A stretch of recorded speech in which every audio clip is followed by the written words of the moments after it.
Hey there everyone, welcome back to another Game Vault video. As always, I'm Captain Beefy with the Game Vault, and we're going to talk about Ubisoft once again today, the potential buyout, and how it is stalling as the Buyout family is fighting to maintain control. And that right there is going to be the biggest issue with this entire thing. I've mentioned it before. We'll talk about it today. Let's cue up the music and we'll get right into it.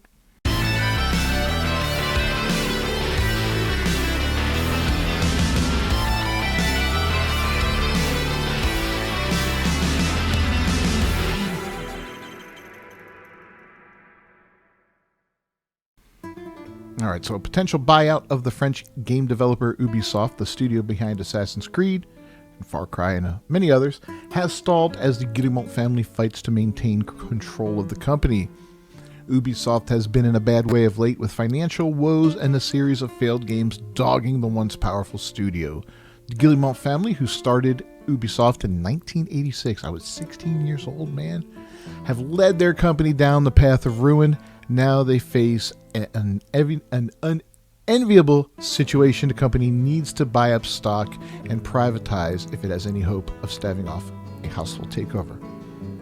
So they've created this situation with choices they've made. You know, they've made a lot of poor choices. They've invested a lot of capital on focusing on DEI in gaming, you know, not just in the games themselves, but in their hiring practices. DEI, if you know anything about this channel, is the pursuit of diversity, equity, and inclusion in video games, which is all about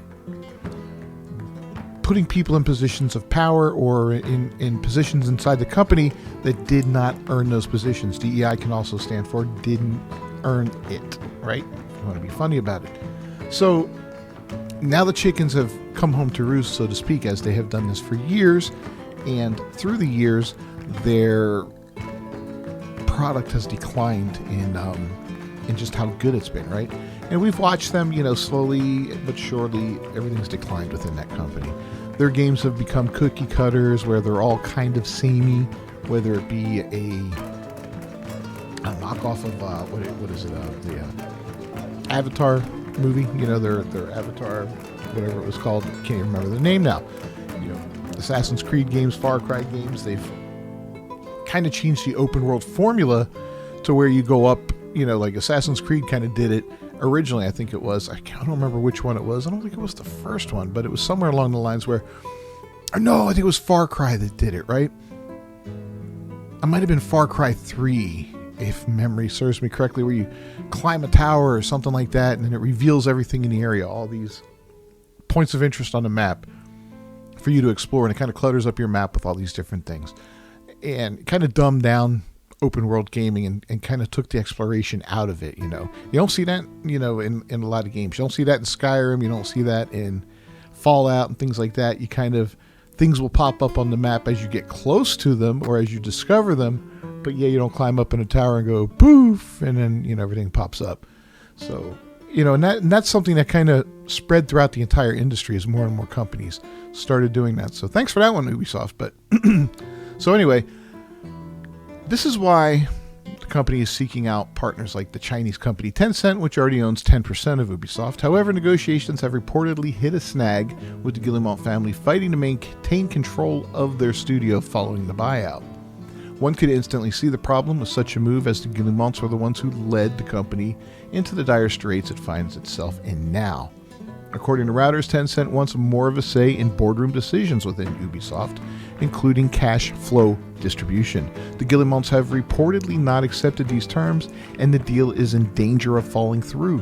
Tencent is apparently happy with its 10% stake in the company, believing it to be acceptable for gaming business cooperation. However, if Tencent walks away, Ubisoft will be vulnerable to minority investors banding together to wrestle control of the company away from the Guillemots.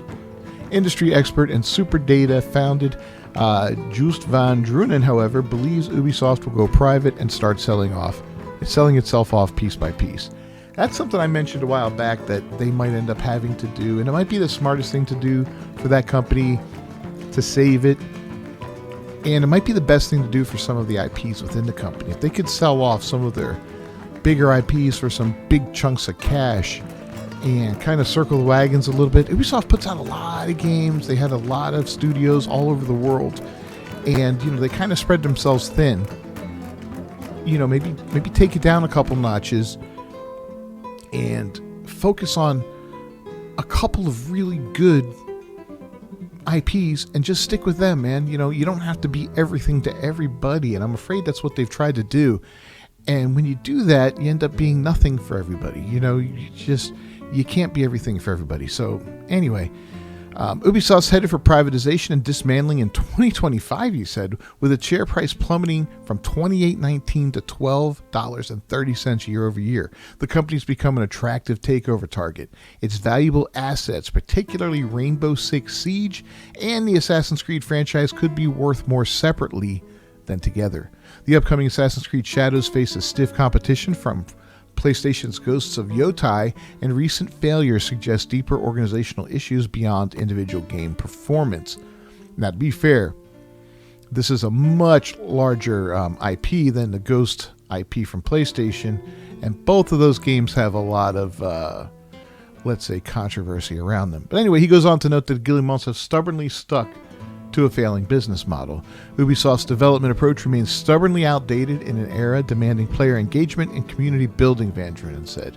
Without a fundamental shift in how they develop and maintain games, they risk further alienating both investors and players. The XDefiant shutdown isn't just another failed launch, it's a symptom of a company that insists on catering to a passive audience while failing to recognize the urgency to rethink distribution. Now, you all know the answer to this question that they ask here. Do you think the Guillemot family should maintain control? Do you think the company will sell off its largest assets? Tell me what you guys think about all that. Personally, I think the Guillemots have not moved on with the times, and they need somebody else in charge. I don't think this company can succeed with Yves Guillemot running it as CEO. He's... I don't want to say he's too old for it, but his mode of thinking is outdated, and it just doesn't work. I think you need somebody fresh up there, somebody with a keen business mind that's willing to, kind of take things back to formula for this company, that's willing to take some risks, sell off some of these IPs, because they've got quite a few, and some of them are going to be very, very valuable. And you could probably sell off one or two big ones that would hurt, but then you could, use that cash to reboot this company completely, close down a lot of these studios that aren't putting out anything good, and kind of bring everything together in one studio and start from the ground up, focus on one IP. And I think, the best IP for them, the most valuable IP they own, in my opinion, is probably Assassin's Creed. Far Cry and Rainbow Six are probably up there too, with Far Cry probably being the close... I would say probably second place. I don't know, there's a lot there, but yeah, who knows. But definitely Assassin's Creed is their big one. If they can hold on to that one, they need to hold on to that one. They could probably sell off everything else. I know they mentioned something recently about launching 10 Assassin's Creed games in the next 5 years, which is kind of ridiculous, and I think it's going to oversaturate the market at this point, and it's kind of silly, especially with the way their name is tainted, and they've tainted, the industry with some of the stuff they've done and said. This would be a perfect time to sell off a lot of the extra stuff, cut the fat, cut down to one major studio, and maybe give us, and I know one of the ones that they're planning on launching in the next 10 years or next 5 years, one of these 10 games is a remake of the original Assassin's Creed, and it might be a good time to maybe just restart, reboot.